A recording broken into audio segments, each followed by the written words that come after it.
Thank you, Jamie, for coming to TESOL Macedonia Thrace's 23rd International Convention.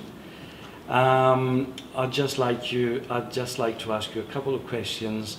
And the first one is, James, what inspired you into becoming a storyteller?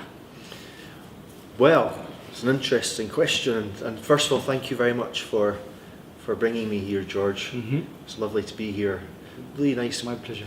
Group, great team you've got, lovely teachers in this part of the world, so it's always a nice place to visit. So I think what inspired me was just a sequence of maybe accidental incidents or moments from the classroom where I started to realise that storytelling can be a beneficial way to kind of structure your lessons, let's say. I think there was one incident I remember in particular where I was caught off my guard, and I had to teach a class without any warning of young students. I had nothing prepared at all. I panicked like crazy and found myself saying, right, I want to tell you a story. And it all kind of went downhill from there. but what I got out of it was just a little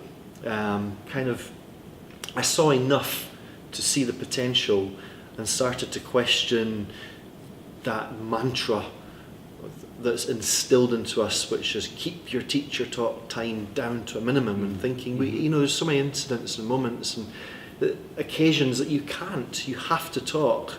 And so starting to try to nurture teacher talk and work on quality through actually embracing teacher-led storytelling in the classroom. So it was by accident, really, some personal moments and experiences like that. You were called upon to pull a rabbit out of a hat, right? We've all done it, haven't we? We've all been there. Okay. Jamie, my second question is, what do you believe would be the next major developments in the ELT field, EFL field? It's a difficult question, that, because I've never been very good about predicting changes. But we've got the topic of the theme of this conference is beyond teaching, and I think there's a lot of people who go to conferences and give talks and are talking about the next thing, and there's a tendency for speakers like me to get enthusiastic about things which sometimes are not quite related to English language teaching. And I'd be quite interested in a conference one day where the topic back to teaching, so that we get back to traditional ways of teaching, things that Penny Earr was talking about yesterday, for example, which seem to take a back seat in the classroom so often, and people are jumping over old and tried and tested techniques, trying to make their way towards that which is new. And I'd like to see a kind of a return to a good old-fashioned return to good old chalk and talk teaching done well. To tell you the truth, I couldn't agree more. Just one last question: what piece of advice would you like to give all those teachers who are actually watching this video at the moment?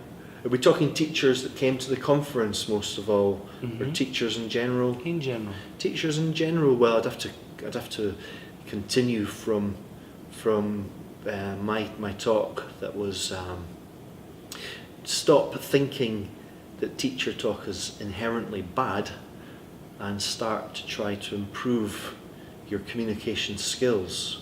Try to monitor your teacher talk, try to develop it.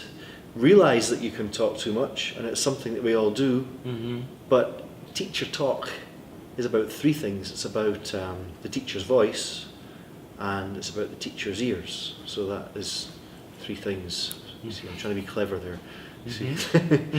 Teacher talk is about listening Yeah. As much as it's about speaking, it's about dialogue, it's about conversation, and it's not just about speaking. Talk is conversation, interaction, and this is what we have to be working with. This is what we have to be teaching on teacher training courses, and this is what teachers have to stop feeling bad about their teacher talk and start feeling good about it and developing. It's the most difficult thing in the world to improve. We're all still working on it. I know I am. But when you tell teachers from the very, very first day that teacher talk is bad, I just don't think it's a healthy way to start a career. That certainly wasn't just one piece of advice, I'd say. And would you like to add something for our membership? Because you said something in general, or the membership?